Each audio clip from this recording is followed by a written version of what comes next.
Yo, what's up? Welcome to Kind of Funny Games Daily for Wednesday, November 22nd, 2023. I'm one of your hosts, Blessing. Adio Jr. Joining me is the Nitro Rifle, Andy Cortez. Good morning. Andy, you're all the way home. You're not here. You're just I'm all a square. the way home. Yeah, if anybody watched kind of KFGD on Monday, where I was struggling to finish sentences more than usual, right? I'm always trying to think of words on the spot. I'm like, what is that word? Who cares? I'll just use some basic word and sound dumber for it. But that day, I couldn't finish sentences because I felt like something's in my throat. I got something going on there. I wish I keep on needing to clear my throat. Like and a freaky little frog or something. Like a little tiny little frog was in there just hopping around, hip hoppity bobbity around. Nice squeak right there, by the way. And I knew something was gonna happen. And sure enough, last night I'm like, oof, something's going up my voice. No. I should not be in the office around people. I feel good enough to just, talk on a show, try to be myself. But I was like, I shouldn't be around people, especially if people got Thanksgiving plans and things like that. Yeah. You're going to watch me mute my microphone a lot and then go like, and do the Tazon day. I stepped away from the mic to breathe. Yeah. I still do. I do that just on reflex for whatever reason. Like if you see me whenever I'm like sniffling or doing anything, even like live right here, I'm just like, me too. Professionalism. Yeah, respect the game. Let's get into it because today's stories include another update on KoTOR Remake, Sony Santa Monica's new narrative director, and more because this is Kind of Funny Games Daily. Each and every weekday at 10 a.m. live right here on youtube.com/kindoffunnygames and twitch.tv/kindoffunnygames. We run you through the nerdy news you need to know about. If you're watching live, you can correct us when we get stuff wrong by going to kindoffunny.com/you're wrong. If you don't want to watch live, you can watch later on youtube.com/kindoffunnygames, or you can listen later on podcast services around the globe by searching for Kinda Funny Games Daily. Remember, you can use Epic Creator Code Kinda Funny on all Epic in-game purchases like Rocket League and Fortnite to help support the channel. To be a part of the show, head to kindafunny.com/KFGD to write in with your questions, squad ups, and more. And remember, patreon.com/kindafunny will get you the show ad-free plus a bevy of bonus content. Really quick, Bless. What up? Barrett from the mug here. Barrett from the mug. From the mug. Oh, you're in my mug. Oh my god. I mean, I have a quick question. Andy, what were you up to last night? I'm not sure why you're asking such things right now, Barrett. I mean, don't know. I just, What's the angle here? I just found it interesting, right? You were laughing a lot from the stream room in our apartment, and I was like, oh man, he's having a fun time streaming. So I heard his throat. So I heard his voice. Checked his Twitch. I was like, oh, he's not live. He's just playing games with the Jabroni boys. That's cool. And then I needed to go into the stream room to grab some pillows for a guest of ours. And I looked over at your screen, and you were playing something I was not expecting. Probably the last thing I expected to see you play. Can I guess? He was doing a replay of God of War 2018. No. He was playing Zelda Ocarina for the 25th anniversary.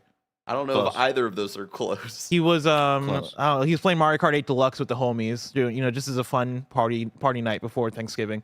Mike, were you playing a certain game with the boys?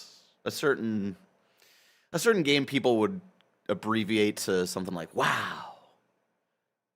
Oh.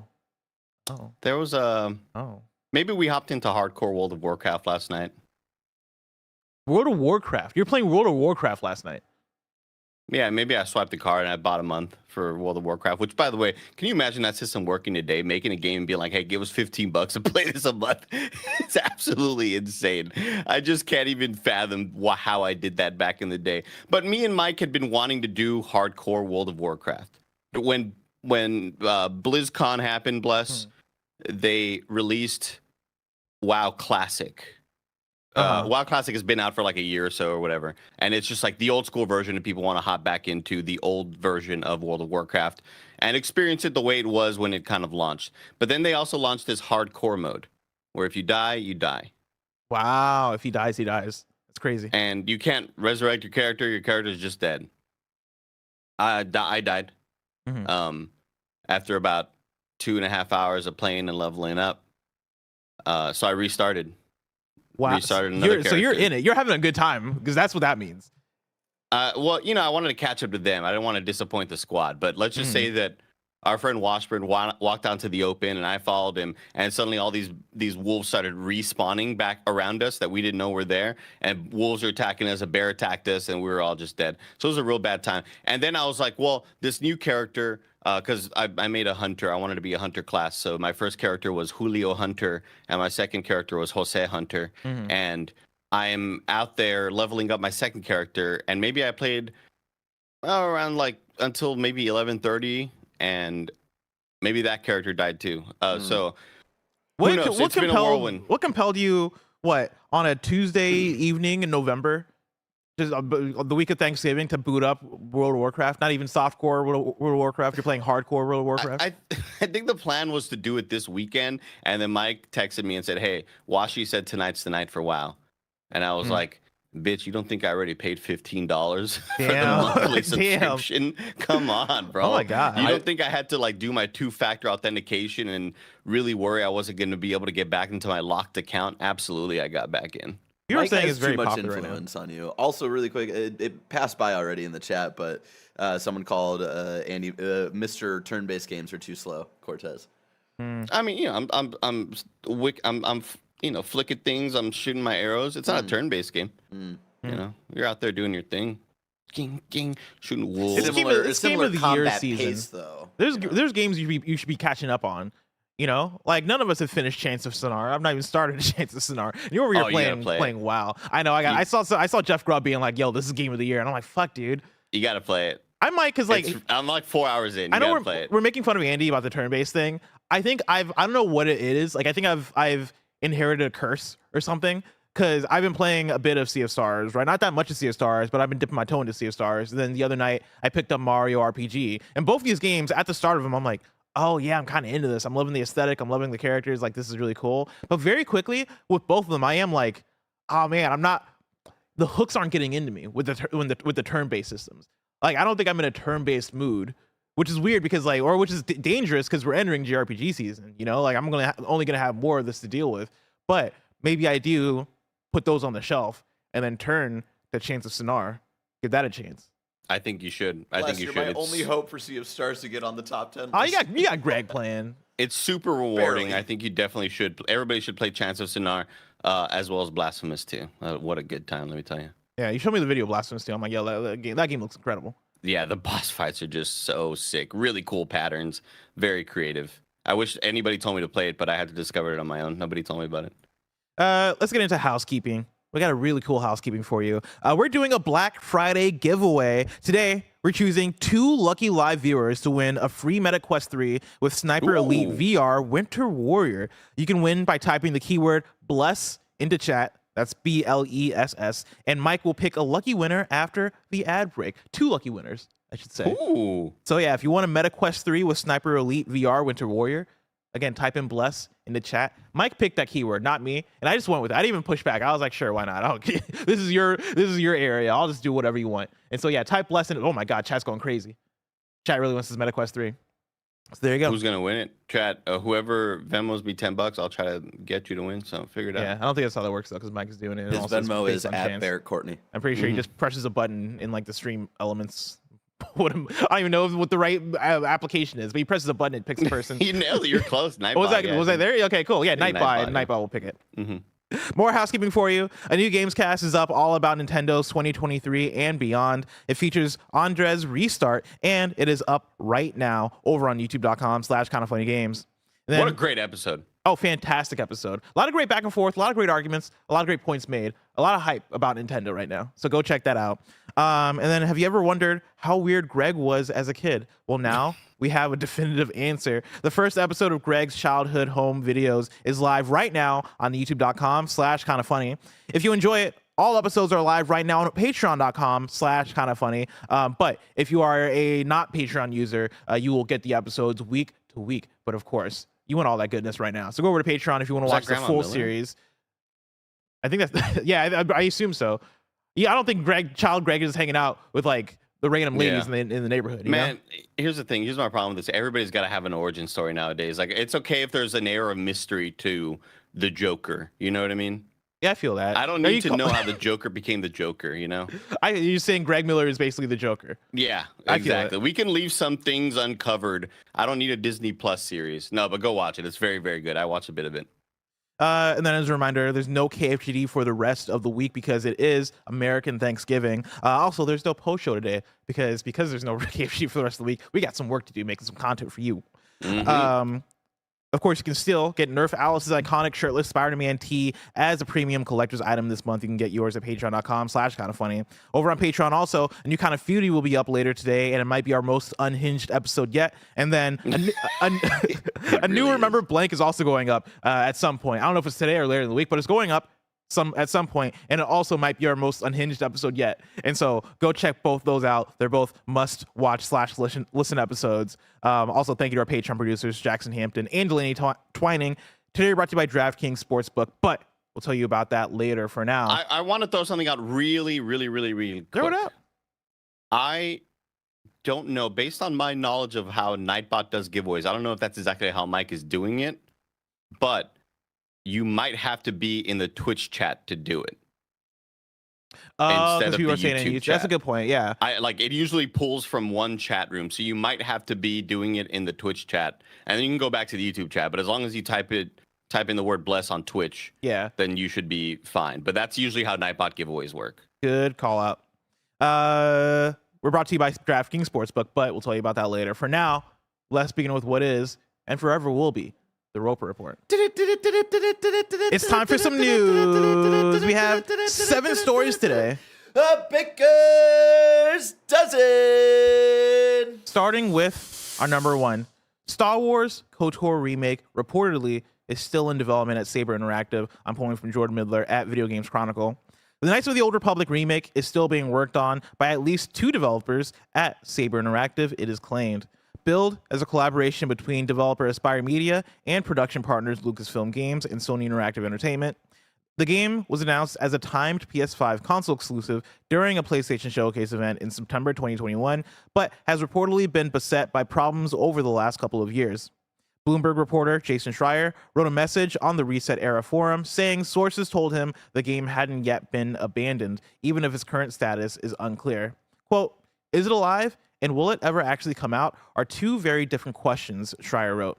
A third is, if it does ever come out, what will it actually look like? That said, I've talked to 2 people at Saber who both say they're still currently working on it.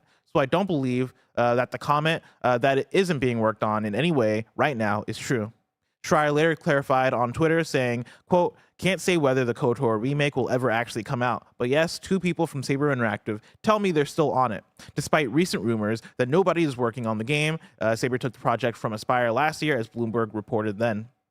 Schreier's claim follow reports from Giant Bomb's Jeff Grubb that nobody was working on the game anymore. As a follow-up to this, Jeff Grubb did quote tweet Jason Schreier saying, "I'm happy to hear this. Like I said, this game is very unlikely to happen without a partner like Sony. And Sony seems to want nothing to do with it for now. Or at least Sony seems to want nothing to do with it now.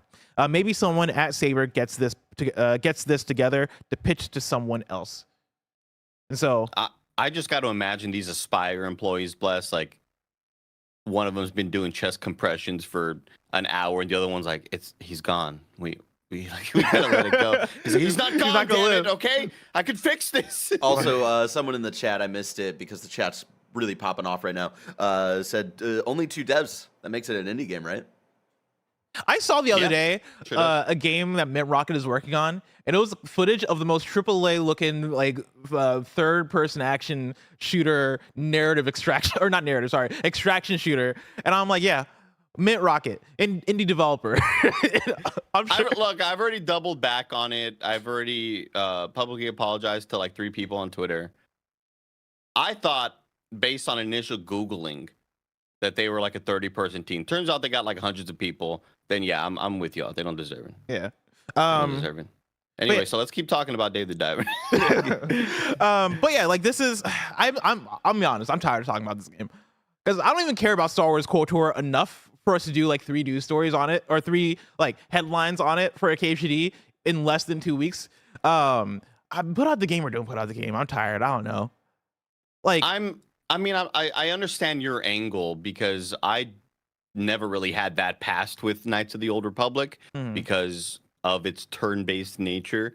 And I know that's what a lot of people love about it. But back in the day, I think in that era, I looked at a lot of licensed games as just garbage, even though I know this one had a bunch of really, really good reviews and everybody loved it. I was like, that's like them making a freaking Spy Hunter video game with The Rock Whoa, or whoa, whatever. whoa, whoa! Don't throw shade my at bad. Spy Hunter. That's sorry. That's the caveat here. I can't include that in the conversation.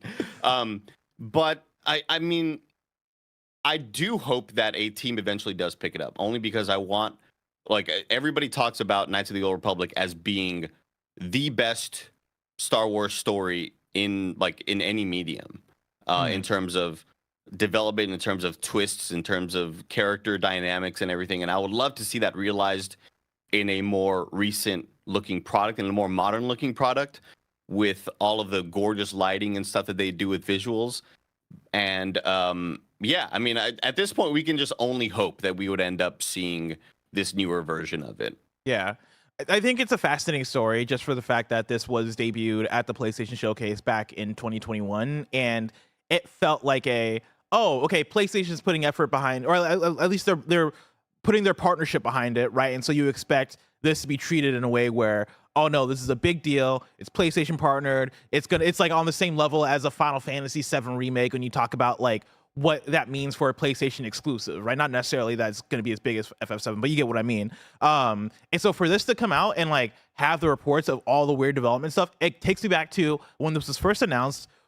Like, what was the conversation? Because I keep going back to the fact that my first reaction to it was, who the fuck is Aspire? Like, they're known for doing ports. They've worked on Star Wars games in the past, right? Like, but like when we say that, it is, oh yeah, they've worked on a PS4 version of like Star Wars Racer or something like that.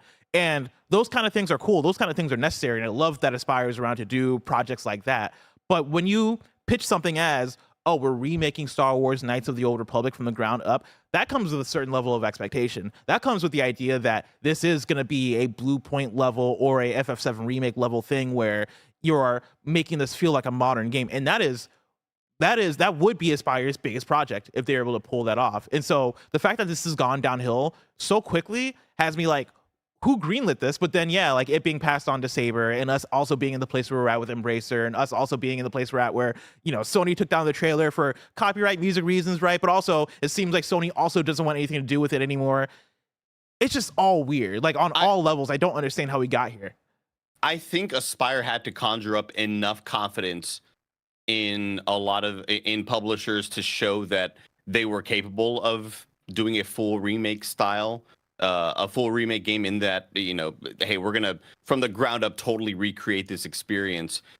And every studio that we know now that has this massive talent that we kind of get really excited when their logo pops up or when we hear any mention of them, every one of those studios had to have their big thing, right? Like I think Blue Point, up until Shadow of the Colossus remake, they were a port house, right? Like that's all they did as well. They were porting games to newer consoles, maybe doing like the remastered version, but it wasn't until Shadow of the Colossus that they showed us, oh shit, this is like a really talented team. And then Demon's Souls blew everybody away in terms of taking an old game from the PS3 era and getting all of that original code and then porting it over to the PS5 and engineering and doing all the art.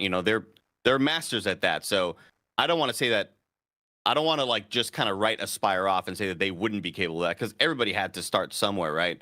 And I think it's just the idea that this game has been so heavily or highly regarded in gaming history. That's why this is such a big deal. And I think we wouldn't care as much had we not seen a trailer or that, just whatever the hell that was, that little teaser. I don't think we'd care this much. I think if there were rumors here and there, and then news broke that, hey, things are kind of breaking down, Aspire's not looking too hot right now in this title. But like the fact that you see that at a reveal, that sets expectations. And Yeah. I mean, it's probably the biggest event you could reveal a game like this at, right? Like it's PlayStation Showcase. It is one of the biggest RPGs you can do it with, right? Like one of the biggest brand names or IP names in the case of Star Wars.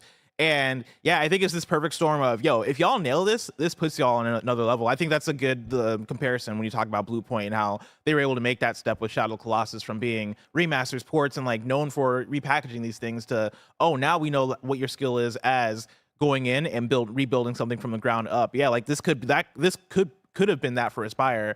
But yeah, like it feels like such a perfect storm, and it feels like such a fumble, right? Like it feels like, oh, we're seeing them drop. We're seeing like a star player that got drafted, and it's like it feels like almost like Derrick Rose if we didn't know Derrick Rose was good, right? Where it's like, oh man, you keep getting injured, and you're supposed to be the star, you're supposed to be the breakout success. Like this was your moment, and then you tore your Achilles, and now we're not going to see you like be the star that we thought you were going to be. Yeah, it's definitely a bummer, and I wish.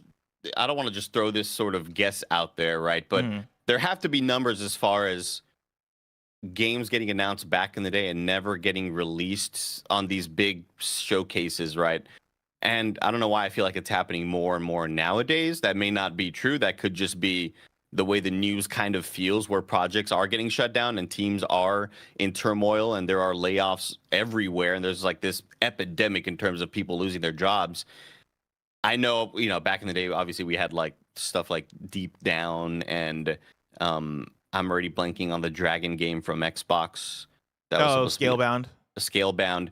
There were games like that were obviously shown off on a big stage and then never released. But I don't know why I feel like this whole notion of games getting released or shown off at a big stage and eventually getting canceled might become more and more common, and that kind of really worries me. Now, somebody in chat wants you to rate my sports metaphor, because I was saying the D Rose thing. I'm gonna be honest, I was freestyling on that one. I don't know how accurate that was. Yeah, I mean, you were playing 1v1 versus Kevin Durant right there. Yeah. I will say that I don't think he ever tore his Achilles. Damn it. But he was always hurt. It was the ACL issues, I believe. ACL, that's what I was thinking. I don't know why I thought Achilles. Like, well, because Aaron Rodgers had his Achilles torn. Kevin Durant tore his 2 years ago. Yeah. Achilles is a more recent thing. I feel like 99% of athletes tear their ACL. Gotcha. I saw one where somebody was doing like a fun like half court shot the other day, and like I think tore their Achilles. Did you see this? I don't know if it was a torn Achilles, but the guy was just struggling. Yeah, like he couldn't walk. Oh, it was a fan. Well, yeah, wasn't it like a halftime kind of a fan? Just, hey, shoot a half-court shot, win a car or whatever the hell. And he shot it, and this dude was struggling to even walk. It was really funny. Incredible. All right, let's move on to story number 2. Gears of War franchise narrative director joins God of War studio Sony Santa Monica. This is Chris Scullion at Video Games Chronicle. The former franchise narrative director for the Gears of War series has joined Sony Santa Monica studio. Bonnie Jean Ma is swapping Gears of War for God of War, announcing on Twitter that she has joined Sony Santa Monica as a narrative director. Quote, "All right, let's do this," she wrote. "I'm so excited to share my news. I've joined Sony Santa Monica as narrative director. I'm beyond thrilled to be working with this team and studio. Let's go," end quote. Ma, who originally had a background in film and TV, entered the games industry in 2008, where she was a writer and narrative designer on Warhammer 40k, Space Marine, and Warhammer 40k Dark Millennium Online. She then joined Black Tusk Studios, now known as the Coalition, in 2014, where she became franchise narrative manager for the Gears of War IP. Ma's other roles at the Coalition included narrative producer on Gears of War 4 and narrative designer for Gears 5, before she left to join Relic Entertainment, where she was the narrative lead and lead writer on Age of Empires 4. Ma returned to the Coalition in 2019 and became franchise narrative director for Gears of War, overseeing narrative development on Gears games titles and extended universe publications. I wonder if that includes Gears Pop. Following a 2-year stint working on an unannounced open-world game at Tencent-owned Timmy Montreal, Ma has now joined Sony's Santa Monica studio, whose most recent game was God of War Ragnarok. So yeah, speaking of franchise trades, we're seeing somebody drop Gears of War for God of War. Pretty neat. I mean, that's cool great. stuff. I mean, obviously, Sony has a great eye for talent, right? When it is one of those things when a studio like Santa Monica makes a move this big, where we're not just hiring a programmer or something like that. Where this is like narrative director is a big deal, and they obviously see a lot of hope in Bonnie Jean Ma, and that's awesome as hell. Let's see where this let's see where she takes the future of wherever franchises she may take on. Is it going to be God of War? Like necessarily? See, that's my question, because like people in chat are saying it could be Cory Barlog's thing. And I think what's fascinating is the timing, because we are coming off of a year of God of War Ragnarok, right? And like that project was finished up last year, and there were reports and rumors about maybe seeing a DLC or an expand-alone type thing dropping soon, maybe being announced in December. And so if you're at this place where you've ramped down on God of War Ragnarok, and maybe now you're ramping down on a follow-up to God of War Ragnarok, I'll think that, hey, if you're hiring a narrative director, you'd want them on the ground floor of a project, and God of War, whatever the next thing for God of War would be, that is on the ground floor. Like whatever Cory Barlog is working on, I would have to hope that that's a bit more far along. You know, like he's been working on that for a while, it seems like. So I would think that I would think that as Cory Barlog, I guess Cory Barlog, you're probably game director, right? But then you have people under you that you probably already have in the narrative director role, unless you're trying to replace somebody or unless you're trying to get another voice in the room. But if you're Sony Santa Monica and you are working on the next God of War and you're trying to find a fresh voice for it and you're trying to find like what is the next direction for it, I think that, yeah, maybe hiring a new narrative director for that right now would actually make more sense. And we'd probably see that in what, 5 years, 6 years, something like that. It's so fascinating to me to think of what the future of Santa Monica, Jesus Christ, Sony Santa Monica, Sony Santa Monica could be, right? Like stepping outside of the God of War comfort zone, getting this, whatever this new IP could be, moving into different genres possibly. It's kind of weird for me, to be honest with you. Like it's Neil Druckmann working on something non-Last of Us related. Obviously Uncharted happened, right? But I just feel like that is so ingrained into the DNA of what these studios are, and moving on to something else completely. It's going to be jarring to see that logo pop up with a different game out. It's like when you watch a lot of HBO, and I'm so used to like when you watch Curb Your Enthusiasm, you hear the HBO logo pops up, and boom, boom, boom, boom, boom, boom, boom, boom. You hear the Curb Enthusiasm. But then when you start watching Game of Thrones, you're like, I was expecting the Curb Your Enthusiasm song to play after this. And it's like, it's going to be really jarring to see this, whatever new title card or new logo pop up. To that point, like that used to be The Last of Us, right? Like when I remember when The Last of Us was first revealed at like I think it was the Game Awards, and it was Naughty Dog, and it was like, oh, this isn't Uncharted. Like this is some other post-apocalyptic thing, and then they announced The Last of Us, and it's, oh, they're doing something different. Oh, that's weird. And now The Last of Us is like the main thing we see coming out of Naughty Dog nowadays, right? Like I hope whatever Sony Santa Monica's next thing is, I hope that ends up being their next, like their Last of Us of, yeah, like we're doing something new, and it's going to be the face of what Sony Santa Monica does, because we've gotten so much God of War. It's wild looking at the games developed, right? There's a lot of external development games where I'm assuming teams within Sony Santa Monica go help out in other places and maybe, you know, get contracted out to work on either other video games on the Sony side of things, or just out around the industry. And a lot of these are much older, but I'm looking at the games developed 2001 Kinetica, 2005 through 2022 God of War, God of War 2, 3 Ascension, God of War Ragnarok. And that's been the staple, right? It's going to be really interesting. I'm so excited. I'm sure they're looking to redefine, right? I'm sure like Cory Barlog is like, all right, like not no more God of War, because we're gonna get more God of War. People want God of War, and Kratos is basically the Mario PlayStation, right? But like, yeah, like it's time. Like let's do something different. I think every developer wants to do something different. Even From Software, they're like when been releasing Armored Core, and when I went to the preview event, I got to talk to the lead. He was like, yeah, like we've had these pillars, we've been doing like the Souls like type stuff for a decade, we want to now establish more pillars and have more variety. I think Sony Santa Monica is in the exact same place where, hey, we're doing one thing really well, we've established that, like we know what that is now let's start building out so that we can have more freedom, and so we can have even more of an impact as Sony Santa Monica. Really quick, plus, I need somebody in our community to Photoshop young Kratos, give him a mustache, and give him a Mario hat, please. Yeah, there you go. I was going to say that,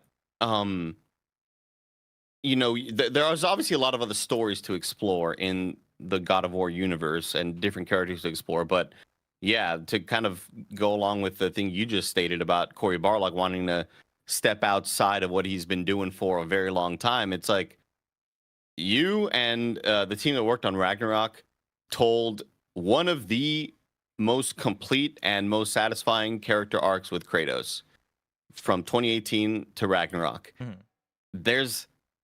I'm sure there's more stuff you could explore there, but like it's satisfying enough. We got it. Like we got the Kratos story that a lot of people didn't think could have been delivered when we talk about just this father who now kind of realizes who he needs to be and, you know, escaping his past and everything. And it's like, yeah, there's other stories to do, but there's other genres and other kind of, you know, creative landscapes we can go explore. Yeah. I'm very excited to see what it is. Hope something cool. For now, let me tell you about something cool. Patreon.com/kindafunny. Over on Patreon, you can get the show ad free. And speaking of ads, let us tell you about our sponsors. This episode is brought to you by DraftKings Sportsbook. There's so much to be thankful for: family, friends, food, and NFL football all week long. DraftKings Sportsbook is keeping your Thanksgiving week full of action. New customers can bet just $5 on the NFL action to score $150 instantly in bonus bets. Looking ahead to Thanksgiving, you know the Lions are always playing next week, and they have Green Bay coming to town, and the Lions are currently 7.5-point favorites. So download the DraftKings Sportsbook app now and use code KINDAFUNNY. New customers can bet $5 on the NFL Thanksgiving action to score $150 instantly in bonus bets, only on DraftKings Sportsbook, an official sports betting partner of the NFL, with code KINDAFUNNY. The crown is yours. Gambling problem? Call 1-800-GAMBLER. In New York, call 877-8-HOPE-NY or text HOPE-NY, which is 467-369. In West Virginia, you can visit www.1800gambler.net. Please play responsibly. In Connecticut, help is available for problem gambling. You can call 888-789-7777 or visit ccpg.org. On behalf of Boot Hill Casino and Resort, KS must be 21 or older in most eligible states, but age varies by jurisdiction. You can see DraftKings.com/sportsbook for details and state-specific responsible gambling resources. Eligibility and deposit restrictions apply. Bonus bets expire 168 hours after issuance. Terms at sportsbook.draftkings.com/football terms. And we're back, which means it's time to give away a MetaQuest 3. We got some winners, Bless. We got some winners. Mike, who are the winners? Acid Skies. Acid Skies, congratulations. You just won yourself a MetaQuest 3 and Sniper Elite VR, which is very exciting. Who's the second one? Kind of lit. Elephant 14. Elephant 14. I know that name. You know that name? Well, congratulations to both of our winners. I'll be reaching out to you in Twitch Whispers, so make sure you have your whispers on. Whispers. Make sure you have your whispers on. Yeah. I'll message you right now, and you get to have a MetaQuest. That's pretty lit. There you go, Sony Santa Monica. Cool. Congratulations, y'all. Have fun with MetaQuest 3. Don't go too crazy in there. Story number 3. Eminem has been confirmed for Fortnite. This is Ryan Dinsdale at IGN. Epic Games has confirmed Eminem, the rapper Eminem, will perform in Fortnite for his Big Bang event, and that players can purchase skins to become Slim Shady themselves. An update to the Big Bang announcement post revealed a first look at those skins, and Epic confirmed they'll be available on November 27th at 4 p.m. Pacific. 3 different outfits will be available. You got Rat Boy, which recreates Eminem's superhero persona from the Without Me music video. Marshall Nevermore, which sees the rapper don a suit, and Slim Shady, which is perhaps closest to Eminem's good old days upon the release of the Slim Shady and Marshall Mathers LPs. Those who own the Marshall Nevermore skin and watch the Big Bang event on December 2nd will also unlock a variant called Marshall Magma that turns the rapper's eyes black and yellow and adds some red hot marks across his face. Let's go. What are we doing? I'm gonna be honest. I'm in. All right, you got me. You got me. I'm playing this. I'm getting myself some Eminem skins. I'm gonna get Slim Shady. Who do you want to get, Andy? Have I re-downloaded Fortnite twice in the past week? Because I keep on deleting it upon realizing that the Invincible skins are not available yet. Yes, like I downloaded it. I was like, oh shit, let me go. I was like, oh, they're not in the store, and it's not like I'm gonna really play them. I just really want the Invincible skins, Omni-Man, Invincible, and Adam Eve. How do these talks begin? How do these conversations start? It's because they're running out of people. Because at some point it's like, all right, we've gotten Marvel, we've gotten DC, we've gotten, I don't know, Sonic the Hedgehog. I assume Sonic's in there. Chat, is Sonic in there? Let me know. No. No? No, because he That's- would look weird as shit. He doesn't have the proportions for it. That seems like a missed opportunity. He'd have long ass legs. You got to kind of make him in the same proportion. Yeah, but like He'd Sega look doesn't fucked care. up. Sega's not give a fuck. Like Nintendo's the type to be like, oh, I don't know, man. Like, how do you do Mario in here? Like, I feel like we can't do. Sega's like, no, man, fuck him up. Go for it. We don't care. I mean, we did. I guess we did get that initial movie version of him, which isn't shocking. Yeah, Is this fan made? Yeah. no, Bless. This is official. Yeah, this is actually a Fortnite. This is official, of course. I mean, if it was official, the way that I'll speed run to my desk to get this fucking skin, like I would be buying packs. Do they do packs in Fortnite? I don't even know, but I would Bless, get you're the fucking skin. sick. Calm down. It's got to be what they need to do is have just a dude in a Sonic costume with like an obvious kind of mascot looking head, like similar to what we just saw there. It can't be like, hey, you're gonna play a Sonic with human proportions. There's Sonic bulge, you know, like all that stuff. We don't Yeah. need that. That'd be messed up. Yeah. But yeah, like I mean, my thing with Eminem is that like Eminem, not child friendly. You know, like Look at that left photo. Look at the photo on the left. it looks so perfect with a chug jug. And like that's the thing is like, you know, you get the Sonic thing and you get like you collect enough rings or no, but how they do it is that they spread the Chaos Emeralds through the island and now it becomes a quest where if you can find all the Chaos Emeralds, you can then turn into Supersonic and now you're powered up for the rest of the match. It writes itself epic. So easy.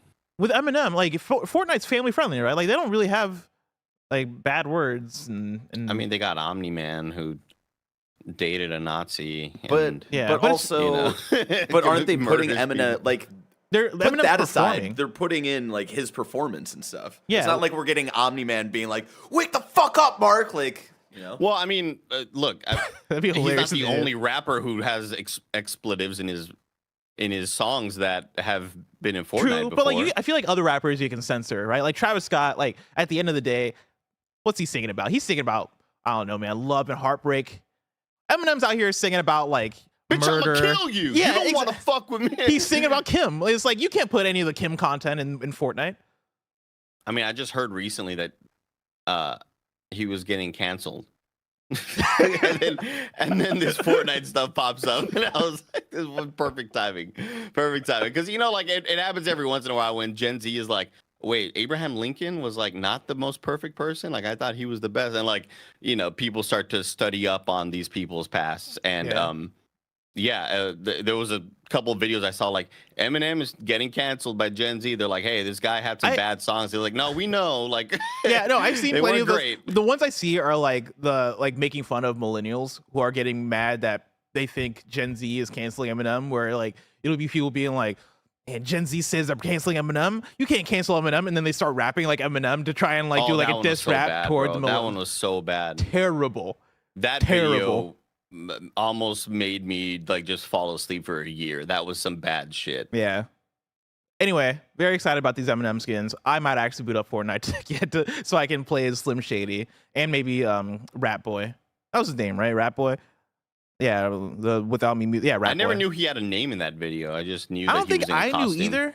Like I just thought it was a Robin parody, which it is. You think when but- they asked him like, "Hey, what do we call this skin?" He was like, "I don't know, fucking Rat Boy." I don't know. He was like, I don't know. never named it. I never thought about that. I never thought we'd get this far. I never thought we. I didn't. In 2003, I didn't know Fortnite was going to come out in 2017 and change the world. So yeah, just call him whatever. I didn't know this man would become canon. Next news story number 4. Rare's N64 shooter Jet Force Gemini hits Nintendo Switch online soon. This is Wesley Yinpool at IGN. The way Blessing almost lost his shit when this happened. When Barrett says, "Hey, Blessing, I put something in the KHED Slack channel. It's especially for you. You're going to want to check it out." And Blessing was like, "No fucking way." And he goes, "Oh, okay." He was like, "I thought..." Because it's a you just see the Wario 64 link. Yeah, and he 'cause, goes, like, I thought they were making a Netflix movie. And then it's funny because I thought like that's exactly how it happened. Like because the Slack was it was Barrett walking over to me being like, "Bless, there's something in the Slack just for you." And I check KHD and it's a tweet from Wario with no other context. I don't see his quote tweet or anything. It just says, "I'm assuming U.S. announcement for Jet Force Gemini comes in about an hour." I saw that and I started going crazy. And yeah, my mind is so broken because I read that and immediately went, "Oh, they're making a Netflix series." This is how broken I am. I wish That is one reaction I wish we had recorded. You know, I was going because- crazy, dude. just because you weren't reacting to the right thing. You Yeah. know? Yeah. I hadn't even clicked the link yet, and I was already jumping to conclusions. Let's see. Jet Force Gemini launches on Switch via the Switch Online Plus expansion pack subscription service in December. Nintendo has announced Jet Force Gemini is a 1999 third-person shooter developed by Rare for the N64. Revolves around a galactic law enforcement team who battle against the insectoid villain Mizar. In single player, you explore the galaxy, fight hordes of enemies, and save a race of survivors. Multiplayer has deathmatch for 2 to 4 players. And let me tell you, this is one of my favorite games of all time. Game's fucking incredible. What is it about it? Is it the art style? Because I could picture myself getting really into this game because it's like this sort of sci-fi genre, and being a kid and being like, wow, this is my Star Wars, you know? Yeah, and that was basically it. Like, it felt like a sci-fi epic at the time. Like, it was a pretty beefy game in terms of the amount of content that was in there. It was that combined with, like, I think this game was way ahead of its time, and that was to its detriment, where the controls didn't necessarily feel all that right because you're playing a third-person shooter platformer also, like, with an N64 controller, and that control scheme just wasn't it. It had a lot of collectathon elements that also kind of held it back, but when you look past the flaws, and when you actually look at Jet Force Gemini for what it is, like, think about the amount of third-person shooters that you had on the N64. Like, it wasn't a great amount. Think about that. Then think about, like, the amount of games that generation that had you traveling planet to planet, taking out hordes of aliens, and how, like, every planet kind of had its own vibes. Like, it almost felt like a mixture between, like, Ratchet and Clank and Mass Effect, with also, like, Rare-style 3D Returnal. platforming elements. And, yeah, like, a bit of Returnal in there. And they're, like...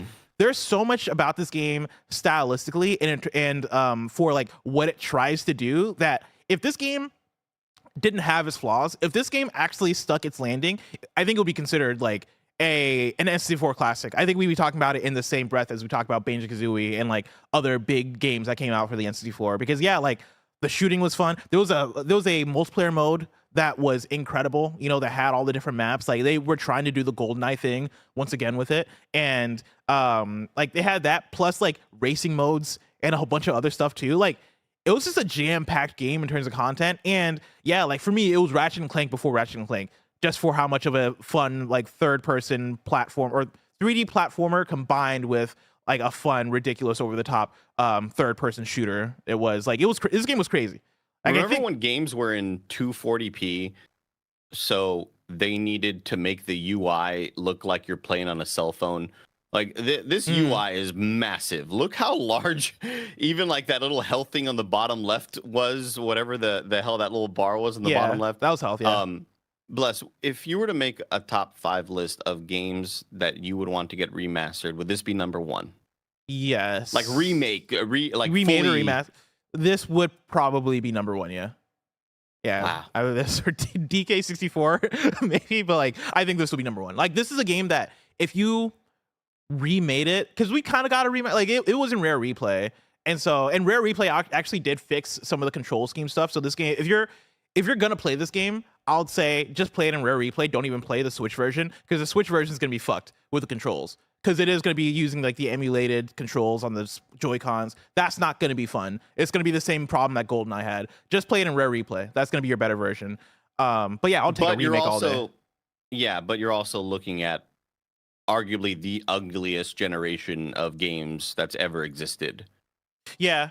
The 64 and PS1 era. Oh, yeah. Right? Like, when we think back to the era before that, it's like pixel art still looks great, and 2D games still age extremely well, but that era where it's the most largest blurry textured tiled rock texture just across polygons, like, that's a really tough thing to look at. Jet Force Gemini has 3 playable characters, and one of them is a straight up dog.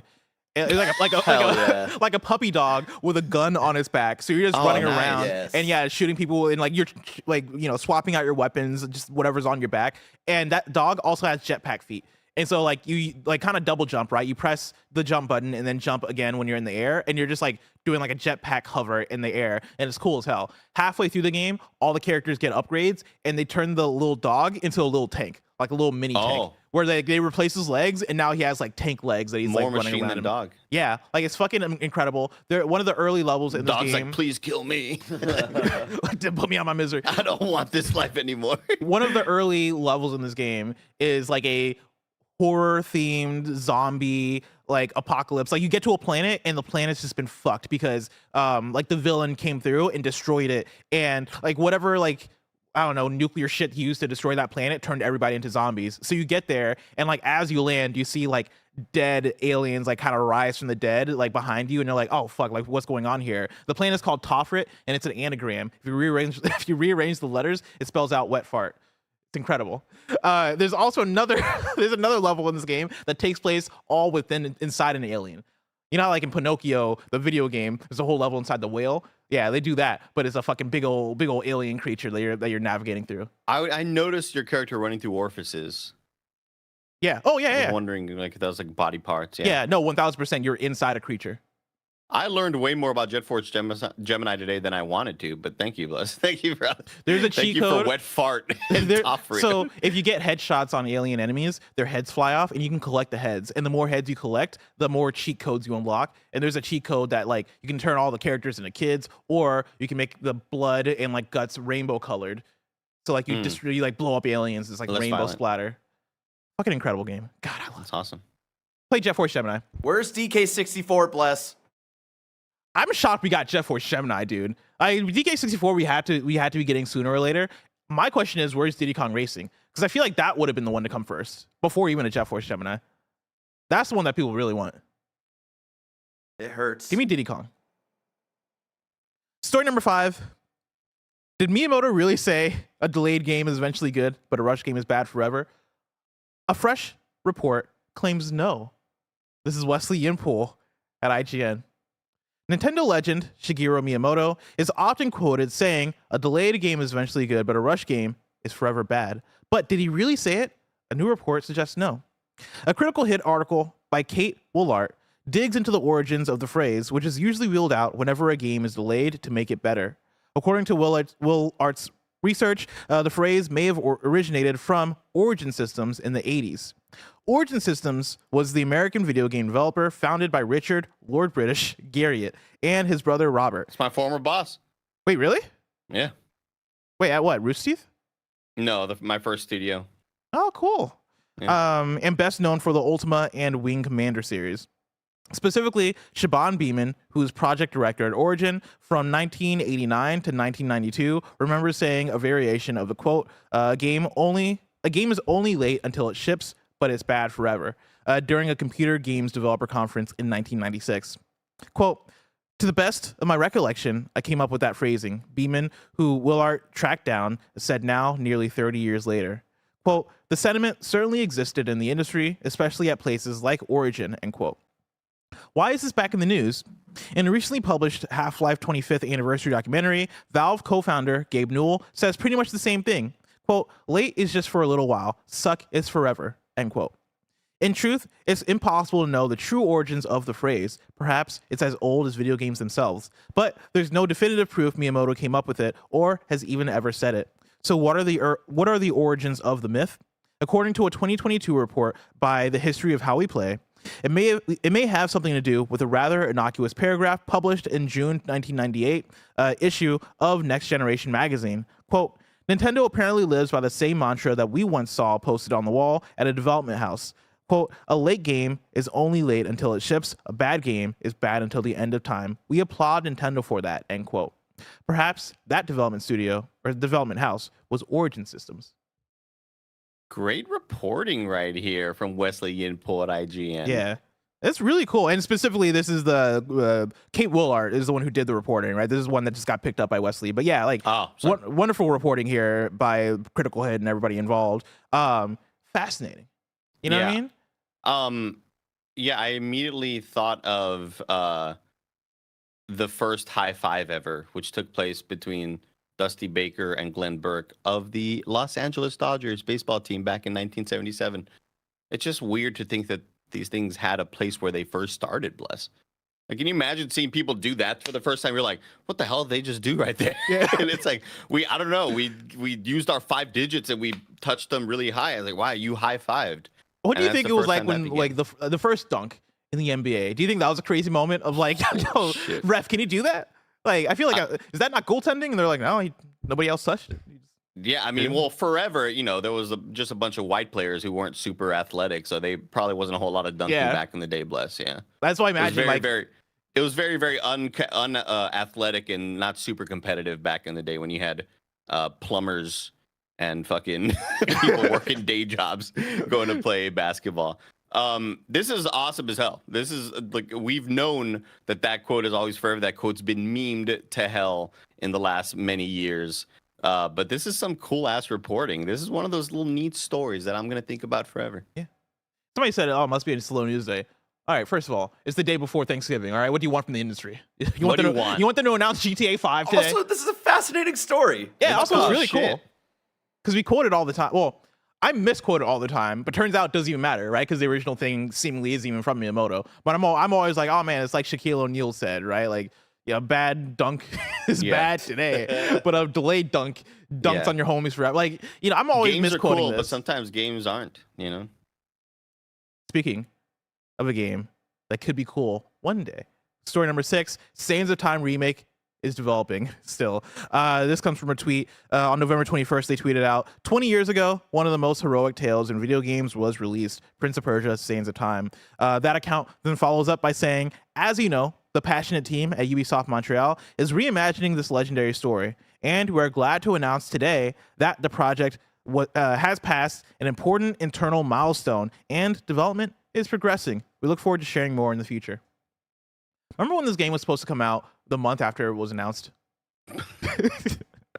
Yeah, Like, and wild. you gotta wonder what caused it to really.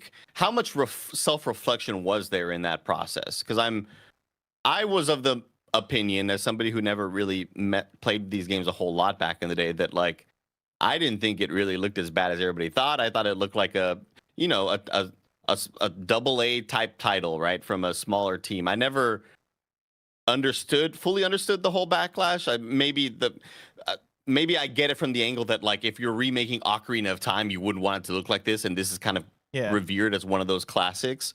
But like I can't imagine those conversations taking place, Bless, where you're talking about like, well, maybe we do fix this, and well, if we do that, then we're gonna have to do the models. Oh shit, yeah, and then the lighting's gonna have to change, and then we're gonna have to remake the whole video game. Like, Here's what I'll say. it was such a long time ago. Bear's playing the trailer for Prince of Persia Sands of Time, and until one of the text pop-ups said that this is a reimagining, I thought he was playing the original PS2 game trailer.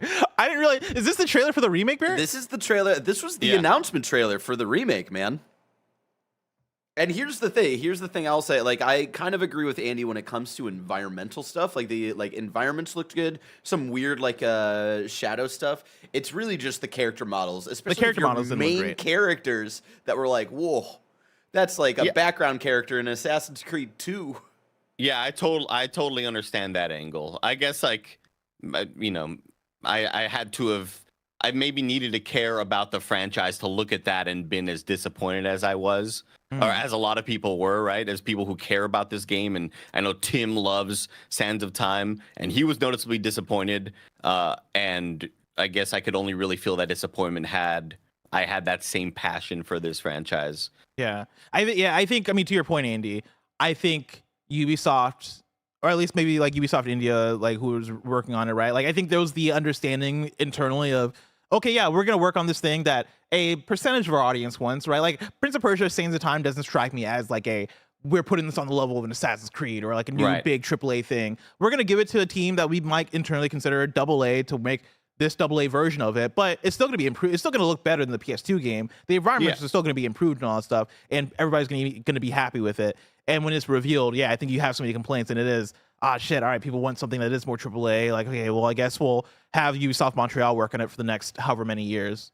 Yeah, I think a lot of it just comes down to what the developers were aiming for, and I think they were aiming to make that, and then everybody said, what the hell? We're expecting when Kratos walks into the shadow in 2016 in that reveal, and you're like, oh shit, they're remaking God of War, and it's like different. This is a different experience. Or this is on a way higher level than we could have ever imagined a remake be. But it's like that was they had set the expectations, and like that's what they were going for. I think they made the game they were trying to make, and they were probably super satisfied with it, and then realized, oh shit, there's a lot of backlash. People wanted way more out of this project than we were delivering. And like, you know, some people in chat are saying like, oh, without Prince of Persia, you wouldn't get Assassin's Creed, right? Like, this isn't me saying that one is better than the other, or like one isn't valid or whatever, right? But like, there's a reason why we get Assassin's Creed. No, I'm saying it. Yeah, they're both. One is better than the other. There, I'm not gonna say which. Just argue in the comments, get some engagement. There's going. a reason why we get Assassin's Creed every year, and we haven't gotten to Prince of Persia in a decade, right? Like, it is because Assassin's Creed on a box sells more, and so more money is gonna get into that. And like, to like, I guess not to shoot them bail, not to like step into defense of like Prince of Persia here and like what Ubisoft's doing with it, but I guess to step into defense of like what constitutes something being a cash grab or not, right? Because like, again, I'm looking at chat and people are like, well, like, shouldn't have made it a low budget thing. I think in the way that we view video games as products, right, and like the realistic aspect of how much work it takes to make a AAA game, and us getting a God of War every 5 years, whatever, we got to pick. We can't have it both ways. We can't ask to get a God of War every few years and then have God of War be the most intense, like, high fidelity video game of all time. Right? Like, I think we have to have an understanding of, hey, if you want certain things to come out, if you want certain projects to get greenlit, they're going to have to be smaller scoped. Like, I think it's okay for video games to have different scopes. I think it's okay for certain games to not look as great as other games, right? Like, I know in a perfect world, a Prince of Persia Saints Time remake looks like God of War Ragnarok, and it comes out and is a 10 out of 10 masterpiece type situation. But I think if the choices are, hey, put this out and have it be an 8 out of 10 and have it look like an upgrade and have it serve that audience and maybe be a bit of a lower key thing, or not have it happen at all, like, I think the choice might have to be, yeah, just put it out then. And that's the business of it. That's the cool business of it. I had always enjoyed that it was a kind of a surprise announcement. Like, we weren't necessarily expecting it, I don't think. Or maybe we were. It was a while back. I think there might have been rumors of it. Some little whispers, some murmuring, Barrett. But when I think of like if Splinter Cell had a trailer with this amount of budget, then I would totally understand the backlash of like, this is what, wow, really? Like, we've been without Sam Fisher for years and years and years, and this is what you're coming back with. So man, gosh, it's like the number one thing I always say. Like, I wish there was like a lot of transparency that can get the fly on the wall sort of news, because man, those discussions must have been insanely fascinating to have a game that you were ready to ship and then have to work on it for an additional couple of years. And I want, like, honestly, like, I wonder, that sucks for the developers that work for that studio too, right? Like, on the Ubisoft business level, I'm sure it's like it's a tough decision to make. But if you're somebody who works at Ubisoft India and you spent the last year and a half or 2 years working on that Prince of Persia remake, and they go, and we're like, all right, cool, sweet, it's out next month, let's go, we announced it, oh, let's go, like, celebration, and then they go, yeah, we're not putting that out, people aren't happy with it, we're gonna give it to somebody else to actually remake from the ground up. It's like, that's what I spent my last year doing. Like, this is my project. And so I feel for those people for sure. And you have to imagine the conversations where we're delaying it for like 3 to 6 months to work on this, and then the corrections became more and more larger in scope. That must have been insane. Yeah. Final news story number 7. Look at this cool game. You know, there's a lot of indie games that come up that we see on our timeline that, like, sometimes we don't have the time to. But like on a news day like this where we got the time, let's take a look at some cool games. And so the Incited devs right here. Yeah, so this was tweeted out by Tiani Pixel on Twitter, where it's a clip of this game that they're working on. The text of the tweet says, "Exploring a mysterious dungeon, Studio Pixelpunk untitled next game, inspired by early 3D Zelda games and Mega Man Legends, developed by me and Iron Fairy _ Follow us for more updates on this project." And yeah, it's the people that worked on Unsighted. They're working on their new game that looks like a fun little Zelda inspired, puzzle solving dungeon type thing, action game as well. They're nailing the vibe, because I was before you even said Zelda, I was like, it took me back to like, Wind Waker temples and stuff like that. So that's exciting. And you love to see that upgrade from the 2D pixel art. Not to say that like this is one is better than the other, but I love when devs challenge themselves in that way, and that's why I always get excited about those listings at Yacht Club. Like, Yeah. oh, are we going to get like a Shovel Knight 3D? What's going to happen here? So like, this is super awesome. I played a decent amount of, I think I maybe got more than halfway through Unsighted, and a lot of other video games came out, but they are extremely talented over there. Great art style. There was like it's just a good feeling video game for such a small team.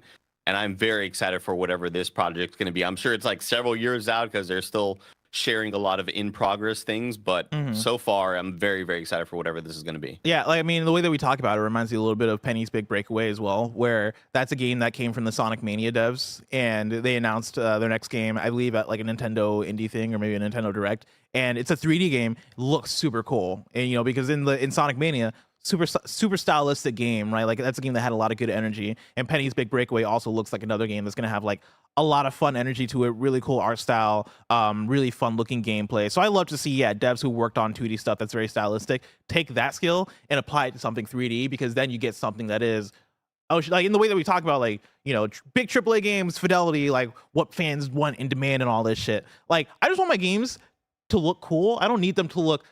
I don't need every game to have a, you know, Kratos walking out the shadow. Of course. Yeah. Just make it look cool. And I think indie devs have more of the leeway, or at least more of the creativity to make that happen. Art direction over fidelity all day, man. 1000%. Yeah, and so I'm excited for things like this. And yeah, if you're listening or watching and you want to learn more about the game or keep up with it, you can follow Tiani Pixel on Twitter. That is at TIANI Pixel on Twitter. I'm excited to see more from this untitled game from Studio Pixel Punk, but that game is just so far away. If I want to know what's coming out to Mom Grab Shops today, where would I look? The official list of upcoming software across each and every platform, as listed by the Kind of Funny Games Daily Show host each and every weekday. Yeah. Out today, we got Jurassic Park Classic Games Collection for PS5, Xbox Series X, PS4, Xbox One, Switch, and PC, and SnowRunner for Mac. New dates for you. Destroyer, the U-Boat Hunter, sets sail on December 6th for Steam. Garden Life, a cozy simulator, launches February 22nd, 2024 on Xbox One, Xbox Series X, PS4, PS5, and PC. And Arcadian Atlas is coming to Xbox One, Xbox Series X, PS4, PS5, and Switch on November 30th. Deal of the day for you. Walmart has become the first major U.S. retailer to offer a significant discount on Call of Duty Modern Warfare 3. Activision's shooter, which was released on November 10th, is priced at $60 on PS4, PS5, and Xbox Series X while stocks last.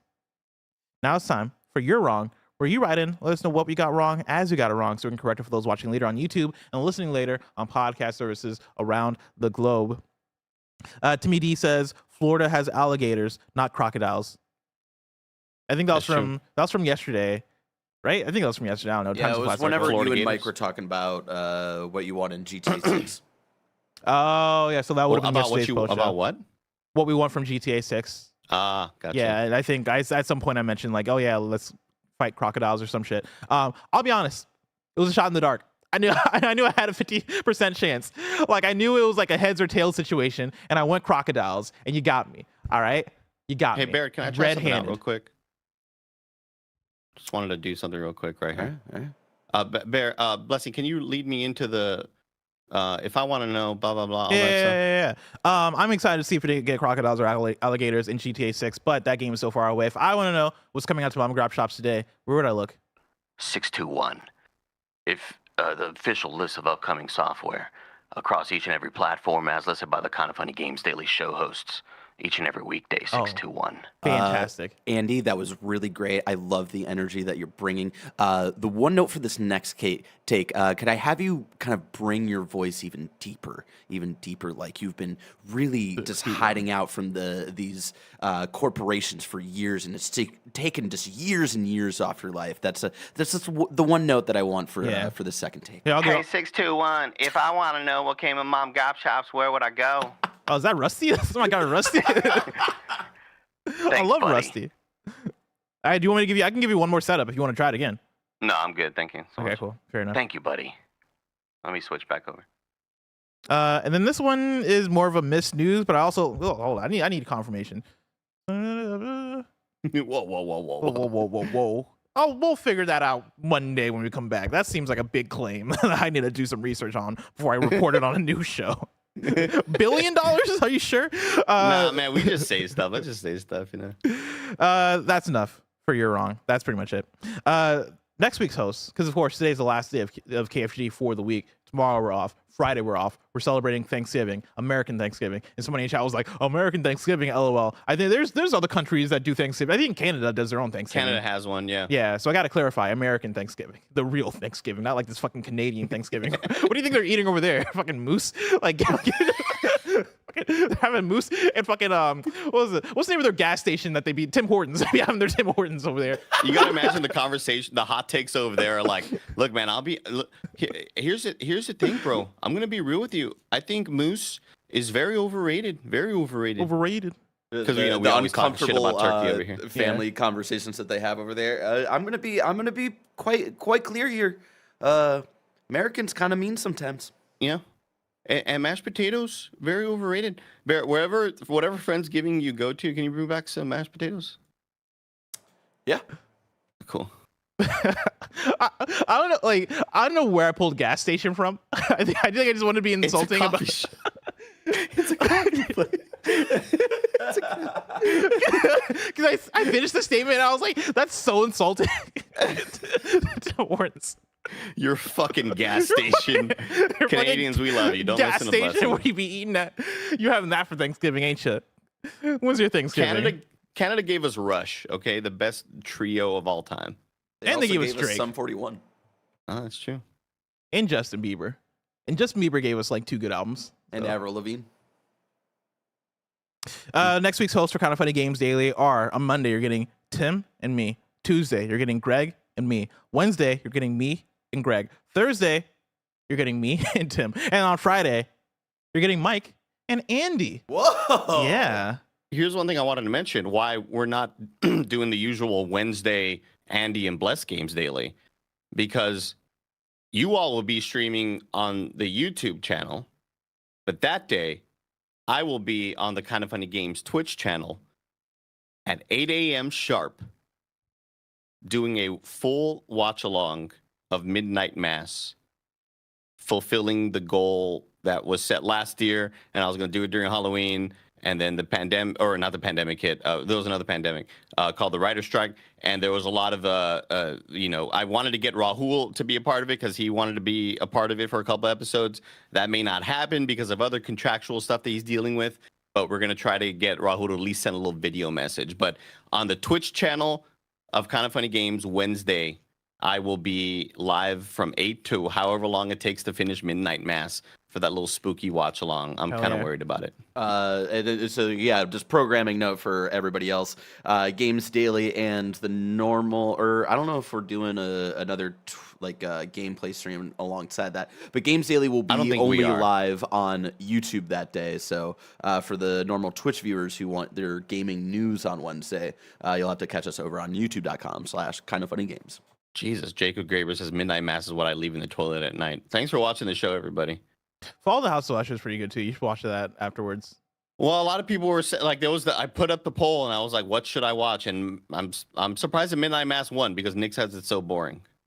Midnight Mass isn't boring. It's more slow. We know Nick has bad taste. It's slower paced, but I think it's also scarier than House of Usher, and so I think it's more entertaining to see you watch Midnight Mass. Midnight Mass is freaky. House of Usher, very entertaining though. Like I fucking love that show. So get around to it. You'll like it. I probably won't. Of course, this has been Kind of Funny Games Daily. Each and every weekday live right here on youtube.com/kindoffunnygames and twitch.tv/kindoffunnygames. We run you through the nerdy news you need to know about. Until next time, Game Daily.